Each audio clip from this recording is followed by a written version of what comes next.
Assalamualaikum warahmatullahi wabarakatuh. Alhamdulillahirabbil alamin. Puji syukur atas kehadiran Allah Subhanahu wa taala yang telah melimpahkan rahmat dan karunia-Nya kepada kita semua. Serta salawat beserta salam kepada Nabi besar Muhammad sallallahu alaihi wasallam. Baiklah, saya Jimmy Aditya Maris, NIM 230502035, prodi PGMI, mata kuliah Tasanul Quran, dengan dosen pengampu Ibu Novita Yanti, MPD. Baik, di sini saya akan menyampaikan poin-poin penting terkait keseharian Rasulullah Sallallahu Alaihi Wasallam, yang insya Allah dengan kajian ini kita dapat mencontoh kebiasaan Rasulullah yang dapat kita terapkan dalam kehidupan sehari-hari. Pertama, pada saat bangun tidur, Rasulullah Sallallahu Alaihi Wasallam bangun tidur saat tengah malam, lebih sedikit. Kedua, Rasul bangun paling terlambat saat azan pertama, yaitu sebelum subuh sekitar 10 menitan. Adapun hadis Nabi tentang azan pertama, yaitu memberitahu orang yang sedang tahajud dan untuk segera beristirahat, dan yang masih tidur untuk dibangunkan agar melaksanakan salat tahajud. Ketiga, adapun hadisnya kata Aisyah, Nabi tidak suka tidur sebelum Isya dan bangun setelah Isya kecuali ada urusan muslimin yang harus diselesaikan. Keempat, berapa kali Rasulullah tidur sehari, yaitu 3 kali, tapi tidak dalam waktu yang panjang. Saat tidur malam, Rasulullah tidur setelah Isya sampai tengah malam, sekitar 4 jam lalu tidur di azan subuh pertama selama 15 menitan. Kelima, Rasul tidur dengan cara menghadap ke kanan dengan berbantalkan tangannya. Rasulullah Shallallahu Alaihi Wasallam tidur beberapa menit menjelang azan zuhur, dan Rasul dibangunkan saat azan zuhur, salat subuh, dan 5 waktu lainnya di dalam masjid, terutama untuk laki-laki, sedangkan yang perempuan boleh di masjid tapi lebih diutamakan di rumah.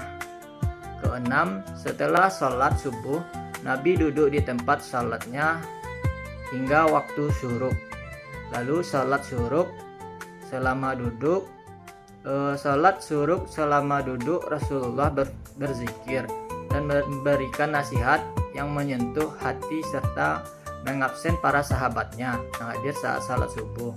Ketujuh, Rasul pulang dan menemui istrinya satu persatu. Rasulullah tersenyum, lalu salam menyapa dan berbincang serta memberi nasihat-nasihat ringan kepada para istrinya.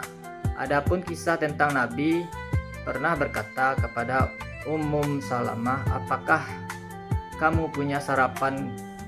Kadang dijawab, tidak ada Rasulullah. Lalu Rasulullah berkata, kalau begitu aku puasa hari ini. Hal ini mencerminkan bahwa Rasulullah sangat sederhana terhadap urusan makanannya. Kedelapan, waktu duha. Waktu duha adalah waktu paling panjang bagi untuk memperbaiki berbagai ilmu dengan para sahabatnya, seperti membagi ilmunya dengan cara sistem barakallah, melingkar, sejajar. 9, tidur Rasulullah, yaitu beberapa menit menjelang azan zuhur. Ke-10, selesai salat zuhur, Rasul duduk dengan para sahabatnya bermajelis. Sebelum azan zuhur, terkadang Rasulullah pergi berziarah ke cucu dan ke anak Terkadang Rasul pergi mengontrol pasar sebelah.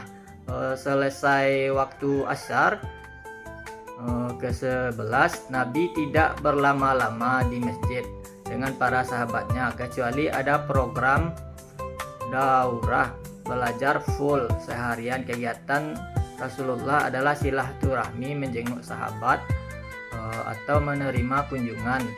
Ke-12, menjelang maghrib Nabi menemui istrinya satu persatu seperti waktu pagi. Jadi Rasul membuka hari dan menutup hari dengan istrinya. Nah, kalau waktunya mepet, biasanya Rasul langsung datang ke rumah istri yang punya jatah malam itu. Maka istri yang lain akan datang ke rumah istri yang mendapatkan jatah malam untuk bercengkrama bersama.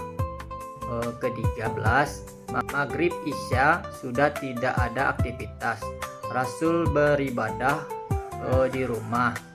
Ke-14, setelah masuk isya maka Rasul sholat, namun pernah Rasul mengakhirkan sholat di tengah malam, tapi tetap berjamaah dengan para sahabat-sahabatnya di masjid. Baiklah, itulah poin-poin penting di keseharian Rasulullah Shallallahu Alaihi Wasallam yang dapat saya sampaikan. Mudah-mudahan dapat menjadi contoh yang baik bagi kita semua. Wassalamualaikum warahmatullahi wabarakatuh.